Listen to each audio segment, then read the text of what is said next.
اللہ رب محمد صلی علیہ وسلم نحن عباد محمد صلی علیہ وسلم اللہم رب اشرح لی صدری ویسر لی امری واحلل عقدۃ من لسانی یفقہوا قولی۔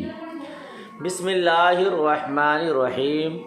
السادس ان یکون بضربتین بباطن الکفین ولو فی مکان واحد ویقوم مقام الضربتین اصابۃ التراب بجسدہ اذا مسحہ بنیت التیمم۔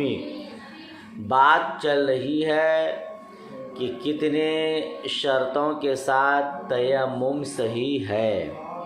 شروع باب میں آپ نے پڑھا تیمم صحیح ہونے کے 8 شرائط ہیں، جن میں سے بحمدہ تعالی 5 کو آپ نے پڑھا اور اس کو یاد کیا۔ آج 6ٹھی شرط سے سبق ہے، دیکھیے کہاں تک سبق ہو پاتا ہے، بغور سماعت کیجیے گا۔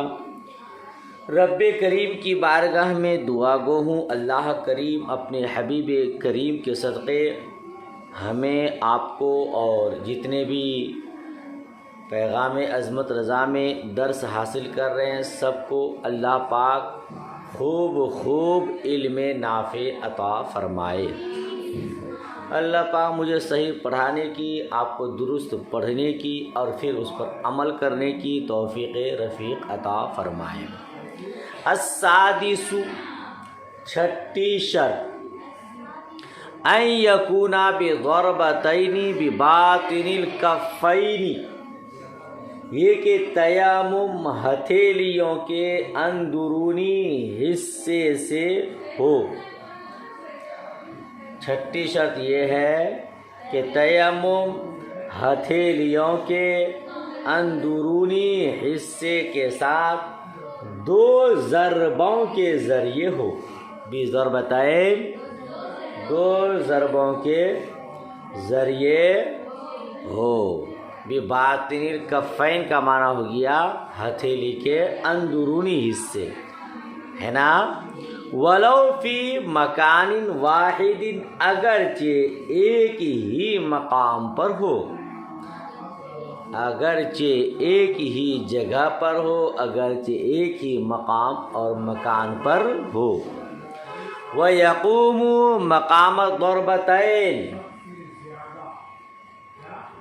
اصابۃ التراب بجسدہ اذا مسحہ بنیت التیمم، مٹی کا جسم تک پہنچنا، مٹی کا اصابۃ التراب بجسدہ کا ترجمہ پہلے، مٹی کا جسم تک پہنچنا۔ مقام الضربتین، یقوم مقام الضربتین، 2 ضربوں کے قائم مقام ہوگا۔ اذا مسحہ، جب وہ مٹی سے مسح تیمم کی نیت سے کرے، ٹھیک ہے، مٹی کا، اور اس طرح ترجمہ کریں وہ یقوم مقام الضربتین، اور 2 ضربوں کے قائم مقام ہوگا۔ اصابۃ التراب بجسدہ، مٹی کا جسم تک پہنچنا۔ اذا مسحہ بنیت التیمم، جبکہ تیمم کی نیت سے اس کو مسح کر لے۔ کیا مطلب؟ جسم پر دھول مٹی اڑ کر کے آئی ہے، اب کوئی شخص جسم پر، چہرے پر، ہاتھوں پر ہاتھ پھیر لے مسح کی نیت سے، تو وہی 2 ضرب کے قائم مقام ہو جائے گا، الگ سے مٹی پر ہاتھ مارنے کی ضرورت نہیں پڑے گی۔ سمجھ شریف میں بات آئی؟ سمجھ شریف میں بات آئی؟ ہاں، چونکہ اب مٹی پر جو 2 ضرب مارتے ہیں، یعنی ایک مرتبہ ہاتھوں کو مار کے چہرہ مسح کرتے ہیں، دوسری مرتبہ مار کے دونوں ہاتھوں کا مسح کرتے ہیں، تو مٹی ہی کے لیے نا